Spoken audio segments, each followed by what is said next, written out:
The U.S. government wants to jumpstart a budding industry in an effort to combat climate change. Billed as the world's largest investment in engineered carbon removal ever, the Energy Department has unveiled a $1.2 billion plan to develop a new system for removing carbon dioxide from the atmosphere. That money will fund the construction of 2 commercial-scale direct air capture hubs. The Energy Department says this endeavor will create nearly 5,000 new jobs. And if it's successful, it could remove the equivalent of about 500,000 vehicles worth of CO2 emissions every year. The project would be the first to attempt carbon capture at such a large scale.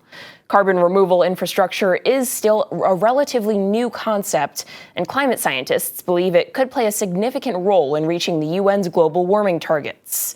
While the 2 hubs in Texas and Louisiana will become just the first commercial-scale carbon removal operations in the U.S., experts say the market for these services could reach $1 trillion as soon as the next decade. While it could prove to be a financial boon, other efforts to decarbonize are not painting as pretty of a picture. Bloomberg this week reports that the aviation industry is looking at trillions of dollars in costs, and they'd likely pass that on to passengers. With the potential of emissions caps on the horizon and an industry goal of reaching carbon neutrality by 2050, significant investments must be made in sustainable fuel production. Currently, almost 100 billion gallons of jet fuel are burned every year. Cleaner biofuel is at least twice as expensive as normal jet fuel. And the trillions needed to make this switch will mean higher travel fares, as well as fewer routes and airlines. Some government relief has come in the form of subsidies on biofuel from the Inflation Reduction Act.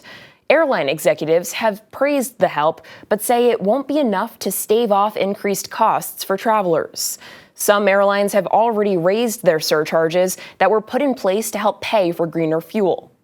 So what's the bottom line for passengers? You can expect as much as a 22% increase on the price of future flights.